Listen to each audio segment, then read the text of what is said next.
Hello friends, स्वागत आप सभी का एक बार फिर से DLS न्यूज चैनल पर। तो आज तारीख हो गई 30 जनवरी 2022, दिन संडे रविवार, हिंदी तिथि माघ माह कृष्ण पक्ष त्रयोदशी हो चुकी है। और आइए बात करते हैं आज के मुख्य समाचार और टुडे ब्रेकिंग न्यूज के अपडेट वीडियो में नजर डालते हैं देश भर की तमाम बड़ी खबरों पर। सबसे पहले तो दोस्तों आपको पता होगा आज 30 जनवरी को शहीद दिवस के रूप में मनाते हैं हमारे देश में। राष्ट्रपिता महात्मा गांधी को नमन करते हुए गांधी जी की याद में हर साल 30 जनवरी को शहीद दिवस मनाया जाता है, क्योंकि 30 जनवरी 1948 को राष्ट्रपिता महात्मा गांधी जी की नाथूराम गोडसे ने सीने में गोली मारकर हत्या कर दी थी। तो उन्हीं की पुण्यतिथि के रूप में हम शहीद दिवस मनाते हैं। और आज शहीद दिवस के मौके पर शांति मार्च सहित देश भर में कई कार्यक्रम भी होंगे। आज रविवार को महात्मा गांधी की पुण्यतिथि पर जैसलमेर में भी कई कार्यक्रम आयोजित होंगे। चलिए अगली बड़ी खबर देखिए दोस्तों। इजराइल पर पीएम मोदी ने भाषण में पेगासस का जिक्र नहीं किया। 30 साल के संबंधों पर 3.5 मिनट बोले पीएम मोदी, क्योंकि पहले ही पेगासस के कारण विवादों में है केंद्र सरकार। देश के प्रधानमंत्री नरेंद्र मोदी ने कहा भारत इजराइल संबंधों पर उनका कहना है कि इजराइल ने हमारी विकास यात्रा में महत्वपूर्ण योगदान दिया है। चलिए अगली बड़ी खबर देखिए दोस्तों। देश में मणिपुर राज्य में पहली बार रेलवे की सौगात देखने को मिली है, यानी कि रेलगाड़ी यहां पर आना शुरू हो चुकी है। पहली बार मणिपुर पहुंची मालगाड़ी। तो इस मौके पर पीएम मोदी ने कहा कि इससे राज्य के व्यापार और कनेक्टिविटी में बढ़ोतरी होगी। लोगों की खुशियां भी आप देख सकते हैं। जब रेलगाड़ी आई मणिपुर राज्य में पहली बार तो लोगों ने झूम कर खुशियां मनाई। वही देखिए उत्तर प्रदेश में पीएम मोदी कल 31 जनवरी को करेंगे अपनी पहली वर्चुअल रैली यूपी इलेक्शन को लेकर। पहले फेज के चुनाव पर इसमें फोकस होगा। वहीं गृह मंत्री अमित शाह आज रविवार को गोवा राज्य में 3 जनसभाओं को भी संबोधित करेंगे इसी चुनावी सिलसिले में। और गृह मंत्री अमित शाह ने एक और बड़ा फैसला ये भी लिया कि अब वो डोर टू डोर कैंपेन नहीं करेंगे। कोरोना संक्रमण को देखते हुए उन्होंने ये फैसला लिया है। वहीं चुनावी माहौल के बीच अमित शाह ने कहा कि देरी होने पर गन्ना किसानों को ब्याज समेत भुगतान करेंगे। बीजेपी ने अपने घोषणा पत्र में ये वादे भी लिखे हैं। अच्छा, कोरोना पर देखिए दोस्तों, WHO की अभी भी चेतावनी निकल कर आ रही कि खतरा अभी टला नहीं है। भारत के कुछ शहरों में भले ही कोरोना के केस घट रहे हैं, लेकिन संक्रमण का जोखिम अभी भी उतना ही है। फिलहाल कोरोना से छुटकारा मिलना मुश्किल है। कहने का मतलब हालात के मुताबिक उपाय अभी भी किए जाने चाहिए। WHO ने चेताया है क्योंकि खतरा बरकरार है और इसलिए हम सभी को अभी भी मास्क लगाना, सोशल डिस्टेंसिंग बनाए रखनी है, राइट। वही देखिए सरकार की तरफ से एक नया नियम लागू कर दिया। बच्चों और यात्रियों की सुरक्षा से अब खिलवाड़ नहीं होगा। सरकार ने बस में ये सिस्टम लगाने का आदेश दिया। दरअसल हमारे देश के सड़क परिवहन मंत्रालय ने पैसेंजर्स और स्कूल बसों में फायर अलार्म सिस्टम लगवाना अब अनिवार्य कर दिया। हादसों को रोकने में इससे मदद मिलेगी। Road transport and highways ministry के बयान के मुताबिक अब एक तो स्कूल बसों में और यात्री बसों में आग लगने से बचाव का सिस्टम लगाना जरूरी होगा। जहां पर लोग बैठते हैं वहां पर एक फायर अलार्म सिस्टम लगाना जरूरी होगा। अब ये नियम देश भर की सभी बसों के लिए लागू हो जाएगा। लोगों की सुरक्षा को देखते हुए सरकार ने इस नियम को अनिवार्य यानी कि कंपलसरी कर दिया। चलिए अगली बड़ी खबर देखिए। चुनाव आयोग ने जारी किया नया आदेश। उल्लंघन करने पर 2 साल तक की सजा हो सकती है। दरअसल बात कुछ यूं कि आजकल जो चुनाव प्रचार प्रसार का माहौल चल रहा है और इसी बीच यूपी के एग्जिट पोल पर 10 फरवरी से 7 मार्च तक रोक लगा दी है। निर्वाचन आयोग ने फैसला किया और सिर्फ उत्तर प्रदेश में ही नहीं बल्कि दोस्तों ये रोक चुनाव वाले 5 राज्यों में एग्जिट पोल पर रोक लग चुकी है। चुनाव आयोग की तरफ से नोटिफिकेशन जारी करके कहा गया है कि कोई भी किसी भी व्यक्ति द्वारा एग्जिट पोल का संचालन नहीं किया जाएगा। किसी भी तरह के एग्जिट पोल के परिणाम को प्रिंट या किसी अन्य तरीके से मीडिया में प्रकाशित या प्रचारित नहीं किया जाएगा। इसके बावजूद भी अगर कोई ऐसा करता है तो उसको 2 साल तक की जेल की सजा भी हो सकती है। 10 फरवरी को सुबह 7 बजे से लेकर 7 मार्च की शाम 6:30 बजे तक सभी तरह के एग्जिट पोल, इलेक्शन सर्वे, इन सब पर रोक रहेगी, है ना।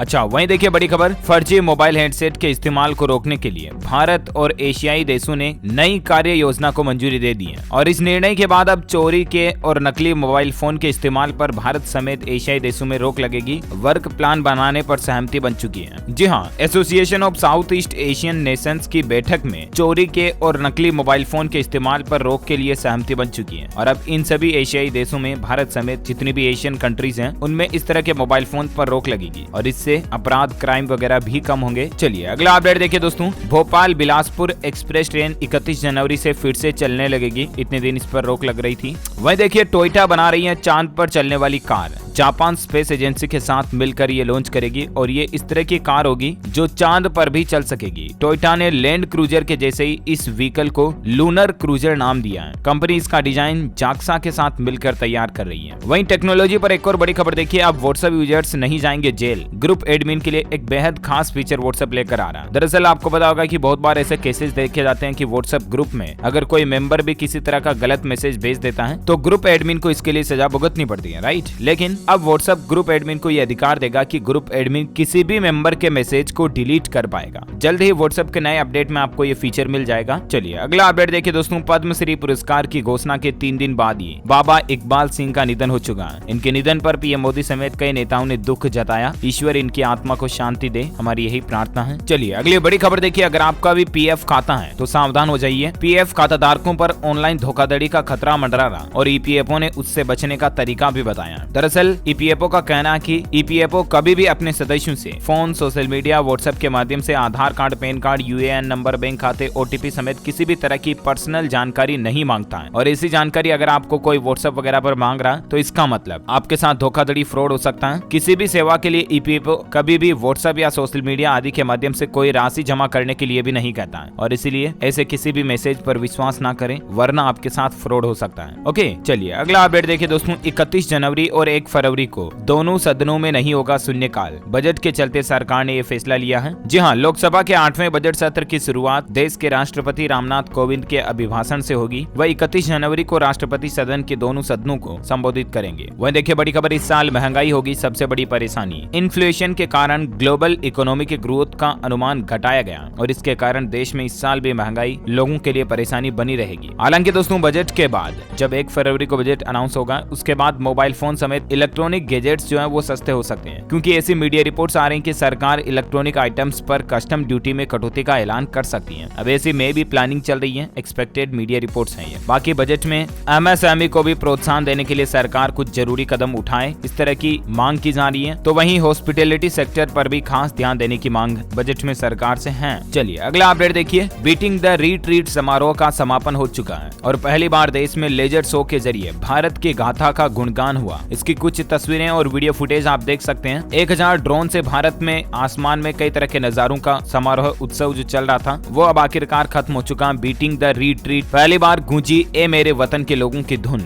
1000 ड्रोन ने आसमान पर उकेरा आजादी का अमृत महोत्सव। चलिए वहीं देखिए बड़ी खबर दोस्तों, बेड बैंक को मंजूरी मिल चुकी है, हरी झंडी मिल चुकी है। इस साल बैंकों के 50,000 करोड़ का एनपीए ट्रांसफर होगा और ये एनपीए बेड बैंक में ट्रांसफर होगा। अब बेड बैंक शब्द का नाम सुनकर आपको ऐसा लग रहा होगा दोस्तों कि आखिर बेड बैंक बनाने का जो सरकार ने ऐलान तो कर दिया, 30,600 करोड़ रुपए की गारंटी भी दी है। बेड बैंक है क्या? इस बेड बैंक से बैंकों को तो फायदा होगा क्योंकि बैंकों का एनपीए वाला सिरदर्द घटेगा, लेकिन ये है क्या और इससे आम लोगों को क्या फायदा होगा, इसके बारे में मैं आपको सामान्य जानकारी बता दूं। बेड बैंक इस तरह की एक कंपनी है सरकार की, नेशनल एसेट रिकंस्ट्रक्शन कंपनी, और इस कंपनी का मकसद ये होगा दोस्तों कि जिन लोन की भरपाई बैंक नहीं कर पा रहे, यानी कि जिन लोन की वसूली बैंक नहीं कर पा रहे, उन लोन की वसूली अब बेड बैंक करेगा। बोले तो NARCL कंपनी करेगी। बेड बैंक का काम ही ये होगा कि बैंकों का जो फंसा हुआ लोन है ना उसको इकट्ठा करके फंसी हुई रकम को निकालना। इसके लिए कंपनी ने NARCL का गठन किया है। NARCL का स्टैंड फॉर मैंने आपको बताया नेशनल एसेट रिकंस्ट्रक्शन कंपनी, और यही बेड बैंक है। उम्मीद आपको साधारण भाषा में समझ में आया होगा। सिंपल, जिन लोन को बैंक कलेक्ट नहीं कर पा रहा, जिन लोन की वसूली बैंक नहीं कर पा रहे हैं, उन लोन की वसूली अब बेड बैंक करेगा। तो इसको हरी झंडी मिल चुकी है। चलिए अगली बड़ी खबर देखिए दोस्तों, शहीद दिवस के मौके पर आज महात्मा गांधी को श्रद्धांजलि देने के लिए राजस्थान सरकार ने एक बड़ा फैसला लिया है। 30 जनवरी को वीकेंड कर्फ्यू नहीं लगेगा और बाकी तो कल सोमवार से वैसे भी वीकेंड कर्फ्यू सरकार हटाने जा रही है, क्योंकि नई कोरोना गाइडलाइंस राजस्थान गवर्नमेंट ने जारी कर दी है। मैंने आपको कल ही इसके बारे में बताया था, राइट। चलिए वहीं करंट अफेयर्स के हिसाब से इंपोर्टेंट अपडेट देखिए। एस्ले बार्टी ने जीता महिला एकल का खिताब। 44 साल में ट्रॉफी जीतने वाली पहली ऑस्ट्रेलियन महिला बन चुकी है। ये विश्व की नंबर 1 महिला टेनिस खिलाड़ी एस्ले बार्टे ने ऑस्ट्रेलियन ओपन महिला एकल का खिताब जीत लिया। ओके,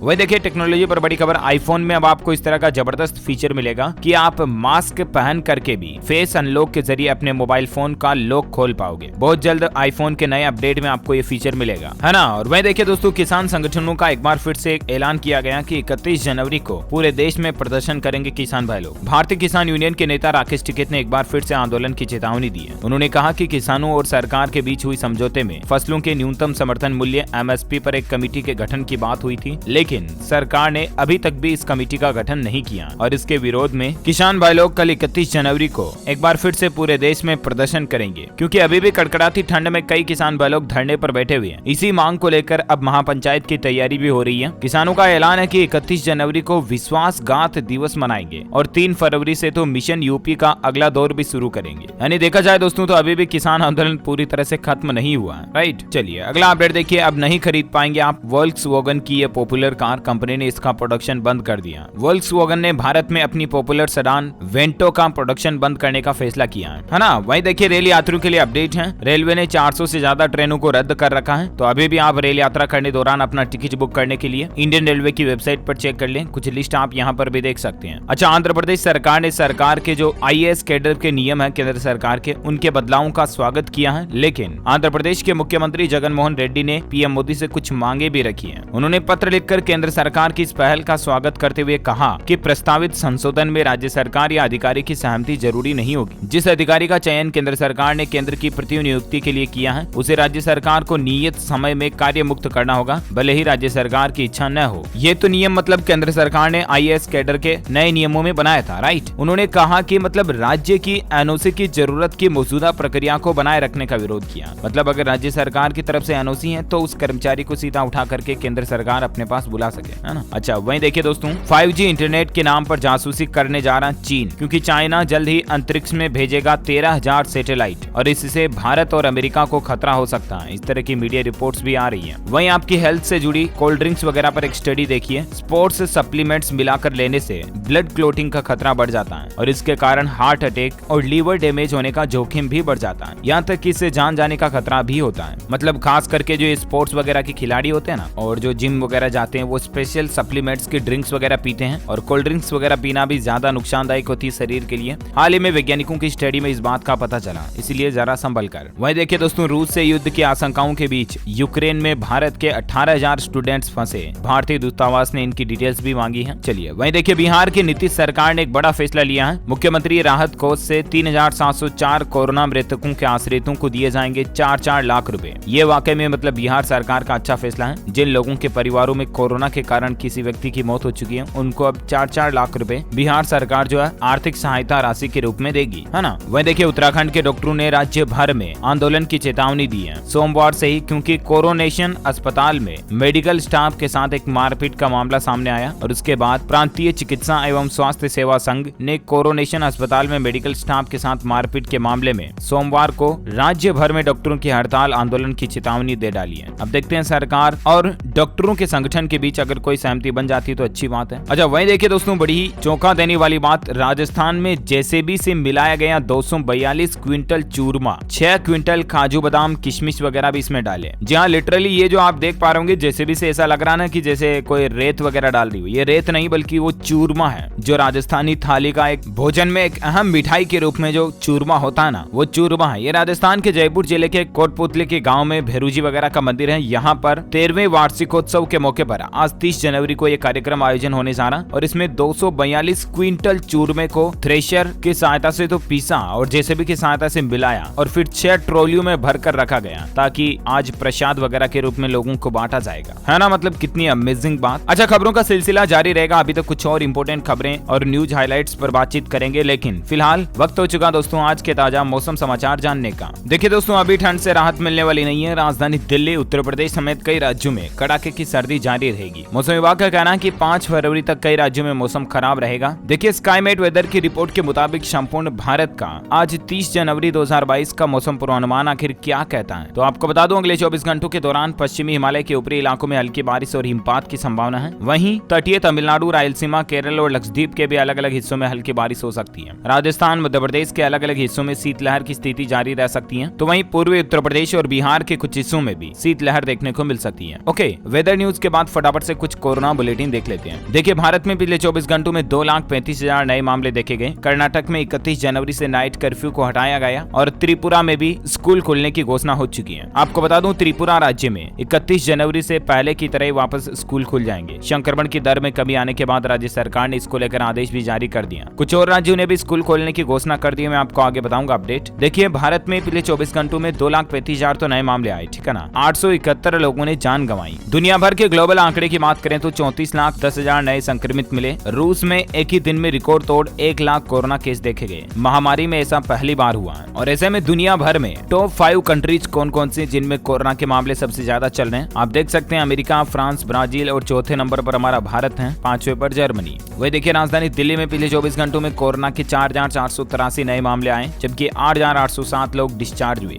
28 की मौत हुई। चलिए, वही देखिए, राजस्थान के राज्यपाल कालराज राज मिश्र भी कोरोना पॉजिटिव हो गए हैं। उन्होंने कहा कि संपर्क में आए लोग आइसोलेट हो जाएं। वहीं देखिए नियो वायरस का फिलहाल इंसानों में फैलने का कोई खतरा नहीं है, हम सबको सतर्क रहने की जरूरत है, वैज्ञानिकों का ये कहना है। आपको पता होगा नियो वायरस को लेकर हाल ही में वैज्ञानिकों ने चेतावनी जारी की थी कि ये वायरस बहुत ज्यादा खतरनाक है। चाइना के वुहान के वैज्ञानिकों ने तो ये भी दावा किया था कि इस संक्रमण से हर 3 मरीज में से 1 की मौत होगी। WHO का इस पर कहना है कि अभी वैज्ञानिकों को और ज्यादा स्टडी करने की जरूरत है, लेकिन राहत की बात है कि फिलहाल ये वायरस सिर्फ चमगादड़ों में ही देखा गया, इंसानों में इसके फैलने का कोई खतरा नहीं है, लेकिन हमको फिर भी लापरवाही नहीं करनी है ना। वह देखिए महाराष्ट्र पुणे में 1 फरवरी से खुलेंगे स्कूल और कॉलेज। 15 से 18 साल के विद्यार्थियों का स्कूल में ही होगा वैक्सीनेशन। उप मुख्यमंत्री अजित पवार का ये कहना है ना। और महाराष्ट्र के अलावा तेलंगाना में भी 1 फरवरी से सभी शैक्षणिक संस्थानों को खोलने की घोषणा कर दी है। तेलंगाना के शिक्षा मंत्री पी सबिता इंदिरा रेड्डी ने ऐलान कर दिया। वह देखिए देश में पहला ऐसा मामला देखा गया, कैंसर मरीज ने कोरोना होने पर रिसर्च करने के लिए अपने शरीर को दान दे दिया। जहां बंगाल के एक व्यक्ति ने अपना शरीर मानवता के लिए दान कर दिया। अब उस व्यक्ति के शरीर पर कोरोना से संबंधित शोध होंगे, वैज्ञानिक उनके शरीर पर रिसर्च करेंगे और देश में ऐसा मामला पहली बार सामने आया। मीडिया रिपोर्ट्स के मुताबिक शरीर दान करने वाले व्यक्ति का नाम निर्मल दास था, जिनकी उम्र 89 साल थी। अच्छा वहीं देखिए कर्नाटक राज्य में 31 जनवरी को हट जाएगा नाइट कर्फ्यू। बंगलुरु में फिर से स्कूल खुल जाएंगे और इसके अलावा भी कुछ पाबंदियां हालांकि फिर भी लागू रहेगी, जिनकी डिटेल्स आप स्क्रीन पर देख सकते हैं। वहीं IIT के वैज्ञानिकों का यह दावा निकल कर आना कि 25 फरवरी को खत्म हो जाएगी कोरोना की तीसरी लहर। IIT के प्रोफेसर मणिंद्र कुमार ने यह दावा किया, लेकिन उनका कहना कि देश में पीक अभी भी जारी रहेगा। हर रोज कोरोना के 3 लाख के केस लगभग आएंगे और अगले 4 से 6 सप्ताह तक कोरोना के मामलों में बढ़ोतरी जारी रहेगी। कुछ अधिकारियों का भी ये मानना है। अधिकारियों ने डेल्टा के मुकाबले ओमिक्रॉन की लहर के लिए बताया कि ये तेजी से खत्म होगी, लेकिन फिलहाल 4 से 6 सप्ताह तक भारत में ओमिक्रॉन की लहर जारी रहेगी। वहीं देखिए झारखंड राज्य सरकार की तरफ से भी स्कूलों को खोलने को लेकर घोषणा कर दी गई है। झारखंड में खुलेंगे सभी स्कूल। आपदा प्रबंधन विभाग को प्रस्ताव भेजेगा शिक्षा विभाग और ऐसे में इस निर्णय के बाद 31 जनवरी के बाद झारखंड में सभी स्कूल वगैरह वापस खुल जाएंगे। ओके, कोरोना के बाद कुछ एजुकेशनल खबरें देख लेते हैं। देखिए राजस्थान में गहलोत सरकार के 2 मंत्रियों तक पहुंची रीट पेपर लीक मामले की जांच। भाजपा ने की CBI जांच की मांग। वहीं रीट पर राजस्थान सरकार ने फैसला लिया। राजस्थान के मुख्यमंत्री अशोक गहलोत की अध्यक्षता में हाई पावर कमेटी की बैठक हुई और RBSE यानी कि राजस्थान बोर्ड के अध्यक्ष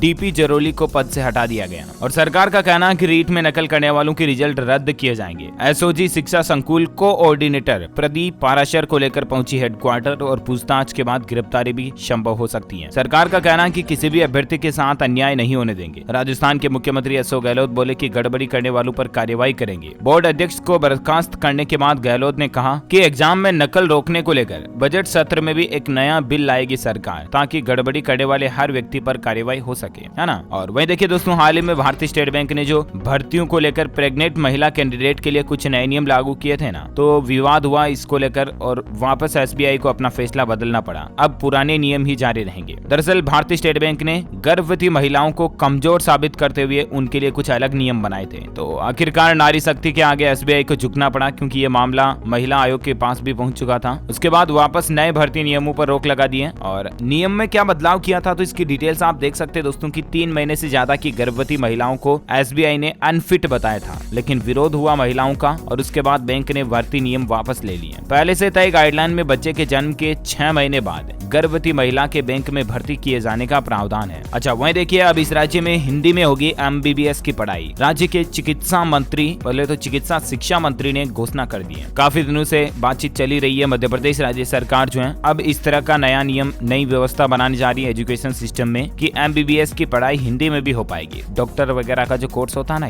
ये पढ़ाई अब हिंदी में भी होगी, है ना। वह देखिए उत्तर प्रदेश में फार्मासिस्ट पंजीकरण के लिए अब कर सकेंगे ऑनलाइन आवेदन। फार्मेसी काउंसिल ने इसको लेकर एक नया पोर्टल वेबसाइट भी लॉन्च कर दी है, www.uppc.in। ओके, अच्छा एजुकेशनल खबरों के बाद फटाफट से देश से जुड़ी कुछ और हेडलाइंस न्यूज सुर्खियां देख लेते हैं। देखिए गोवा चुनाव में बीजेपी ने बड़ा दांव खेला है। 40 उम्मीदवारों में से 22 ईसाइयों को पहली बार टिकट दिया। वह देखिए गोवा विधानसभा चुनाव के लिए 587 उम्मीदवारों ने दाखिल किया नामांकन। 31 जनवरी तक वापस ले सकते हैं नाम। अच्छा, नासा इस तरह का ड्रोन भी ला रही है जो ज्वालामुखी का पूर्वानुमान लगा देंगे। वह देखिए हालिया में एक सर्वे के मुताबिक ऑफिस नहीं लौटना चाहते हैं इतने प्रतिशत कर्मचारी। वर्क फ्रॉम होम उनकी पहली पसंद बन चुकी है। कोरोना के बाद दोस्तों अभी एक सर्वे हुआ जिसमें 82% लोगों का यह मानना है कि वे घर से ही काम करना चाहते हैं, ऑफिस नहीं जाना चाहते हैं। वह देखिए अब आसानी से मिल जाएगा ट्रेन में खोया हुआ सामान। रेलवे ने मिशन अमानत के तहत रेल यात्रियों को बड़ी राहत दी है। इंडियन रेलवे के ऑफिशियल वेब पोर्टल के जरिए ही अब आप अपने खोए हुए सामान को रिपोर्ट कर पाएंगे और मिशन अमानत के तहत रेलवे स्टेशनों पर लगे कैमरों की मदद से छूटे हुए सामान को ट्रैक किया जाएगा। और अब आपका रेलवे में कोई भी सामान चोरी हो जाता, खो जाता, गुम जाता तो वो तुरंत आपको रेलवे संभाल कर वापस देगा। वहीं गोवा इलेक्शन में देखिए टीएमसी पार्टी ने ऐलान किया कि सत्ता में आने पर स्थानीय निकायों में महिलाओं को 50% आरक्षण देंगे। अच्छा, वहीं चुनावों के बीच शायर मुनव्वर राणा ने ऐलान किया कि अगर योगी आदित्यनाथ दोबारा मुख्यमंत्री बनते हैं तो मैं उत्तर प्रदेश छोड़ दूंगा। वहीं देखिए बिहार राज्य सरकार ने कैबिनेट की बैठक में नए वाहनों की खरीद को लेकर कुछ नए नियम बनाए हैं और इन नियमों को बनाने के पीछे वही है कि प्रदूषण को कम करना। नियमों की डिटेल्स भी आप देख सकते हैं कि 1 लाख तक के वाहन पर 8, 1 से 8 लाख तक वाहन पर 9 और 8 से 15 लाख वाहन पर 10 और 15 लाख से ऊपर के वाहनों पर 12% टैक्स लगता है अभी तक, है ना। अब नए नियमों के तहत वाहनों की खरीद पर इस टैक्स का निजी वाहनों पर 25 तथा व्यावसायिक वाहनों पर 15% की छूट देगी राज्य सरकार। क्योंकि लोग बाग नए वाहन खरीदेंगे तो इससे होगा ये कि प्रदूषण भी कम होगा और राज्य सरकारों को राजस्व के जरिए इनकम भी होगी। तो इसलिए ये टैक्स वगैरह में छूट दी है बिहार सरकार ने, है ना। वह देखिए हरियाणा सरकार का एक बड़ा फैसला है, अब अफसर बनेंगे ग्राम संरक्षक, ग्रामीण क्षेत्रों के विकास में अहम भूमिका निभाएंगे। हरियाणा के मुख्यमंत्री मनोहर लाल ने सूबे के बड़े अफसरों को ग्रामीण क्षेत्र के विकास की जिम्मेदारी सौंपते हुए ग्राम संरक्षक बनाया है। वे गाँव के विकास के संबंध में मुख्य बिंदुओं को नोट कर उसकी जानकारी सरकार तक पहुँचाने का काम करेंगे। वह देखिए टेक्नोलॉजी पर बड़ी खबर, गूगल मैप्स में अब आप घर और दुकान का भी डिजिटल एड्रेस तैयार कर पाएंगे। मतलब जैसे अपना घर का मकान नंबर होता ना 55/170 वगैरह, इस तरह से आप अपने घर और दुकान वगैरह का डिजिटल एड्रेस बना पाएंगे। गूगल मैप्स में आपको इस तरह का नया फीचर भी मिलने जा रहा। अच्छा, वहीं देखिए 1 फरवरी को बदल जाएंगे बैंकिंग से जुड़े कई नियम। अगले महीने की पहली तारीख से 1 फरवरी से बैंकों के कुछ न्यू रूल्स एंड रेगुलेशंस लागू होने जा रहे हैं। भारतीय स्टेट बैंक, एसबीआई, पीएनबी और भी कई बैंकों के रूल बदलेंगे। वैसे तो मैंने इसके बारे में डीएलएस न्यूज के ऊपर एक वीडियो डाल रखा, तो आप चाहें तो उसको जाकर के चेक कर लीजिएगा। और बाकी मैं आपको 1 फरवरी के सभी नए नियमों का कंप्लेंट्स वीडियोस है ना आज दिन में डीएलएस न्यूज पर अलग से बता दूंगा, ठीक है ना। तो आप चेक कर लीजिएगा कि नए महीने की पहली तारीख से क्या क्या नियम बदलेंगे, आज दिन में आपको वीडियो मिल जाएगा। वह देखिए फोन पे ने भी म्यूचुअल फंड लाइसेंस के लिए सेबी के पास आवेदन किया है। साथ ही देखिए मध्य प्रदेश में एमएसपी पर गेहूं खरीद का रजिस्ट्रेशन 5 फरवरी से शुरू होगा। घर बैठे किसान भाई लोग इसके लिए पंजीयन कर पाएंगे। किसान अपना पंजीयन ई उपार्जन पोर्टल या एमपी ऑनलाइन कियोस्क के माध्यम से भी कर सकेंगे। वहीं भारतीय स्टेट बैंक के ग्राहकों को अब नई फैसिलिटी मिलेगी, वो अपने डेबिट कार्ड का पिन भी खुद जनरेट कर पाएंगे। इसके लिए अब आपको बैंक जाने की जरूरत नहीं हो रहेगी। IVR के जरिए ग्राहक डेबिट कार्ड पिन या ग्रीन पिन खुद ही जनरेट कर पाएंगे, ठीक है ना। वहीं देखिए दोस्तों उत्तर प्रदेश में अयोध्या में 11,666 दिव्यांग और 32,779 बुजुर्ग लोग घर पर ही मतदान कर सकेंगे, घर से ही वोट देंगे। जो लोग मतलब मतदान केंद्र तक नहीं जा सकते ना, इस बार उन लोगों के लिए घर से ही वोट डालने की सुविधा सरकार देने जा रही है ना। और वहीं देखिए बिहार सरकार ने एक और ऐसा नियम भी बदल दिया है, ऐसे रिटायर्ड अधिकारियों को कॉन्ट्रैक्ट पर नहीं मिलेगी नौकरी। ऐसे अधिकारी दोस्तों जो सरकारी सेवक को सेवा के आखिरी 10 सालों में वृहद दंड या सेवा काल के अंतिम 5 साल के दौरान लघु दंड की सजा मिली है, ऐसे अधिकारियों को अब संविदा पर सरकार नौकरी नहीं देगी। बिहार सरकार की तरफ से ये फैसला है। वह देखिए उत्तर प्रदेश में 36 सीटों पर एमएलसी चुनाव का भी ऐलान हो चुका है। 2 चरणों में 3 और 7 मार्च को मतदान होंगे, 12 मार्च को रिजल्ट आएगा। साथ ही देखिए दोस्तों पंजाब में कल ही 200 स्थानों पर जलाए गए मोदी के पुतले। शिंगू बॉर्डर पर किसानों पर हुए हमले का 1 साल पूरा होने के विरोध में किसान भाई लोगों ने ये किया। अच्छा, वहीं why I killed Gandhi film पर विवाद आ रहा है। देखिए फिल्म की रिलीज पर चुनाव तक रोक लगाने की मांग चल रही है। सुप्रीम कोर्ट में याचिका भी दायर हो चुकी है। ये गांधी जी के ऊपर बेस्ड, मतलब वो नाथुराम गोडसे वगैरह इनकी लाइफस्टाइल पर बेस्ड मूवी है ये, इस पर रोक लगाने की मांग चल रही है। ओके, तो इसी कड़ी में आज दिन भर की तमाम बड़ी खबरें, मुख्य समाचार का अपडेट वीडियो यहीं फिनिश होता है। और हाँ, आप मुझे कमेंट करके बताइए दोस्तों कि महात्मा गांधी के पिता का नाम क्या था। What is the name of Mahatma Gandhi's father? Let me know in the comment box. जो लोग इस सवाल का सही जवाब इस वीडियो के नीचे कमेंट में देंगे ना, वो रैंडमली सेलेक्ट होने पर आप हमारी DLS न्यूज टीम की तरफ से जीत सकते हैं एक शानदार सरप्राइज गिफ्ट, जिसमें आपको mobile, computer, laptop, tablet, PC gadgets वगैरह कुछ भी जीतने का मौका मिलेगा। इसी के साथ ही अगर आपको वीडियो अच्छा लगा तो इसे लाइक करना, शेयर भी करना अपने दोस्तों के साथ फेसबुक और व्हाट्सएप पर। और हाँ, आप हमारे चैनल को नीचे लाल बटन दबाकर सब्सक्राइब करके बेल आइकन भी जरूर दबा देना, ताकि आपको रोजाना के ताजा अपडेट्स और काम की खबरें तुरंत आपके मोबाइल पर मिलती रहेगी। Thank you, take care, goodbye, जय हिंद, जय भारत, वंदे मातरम।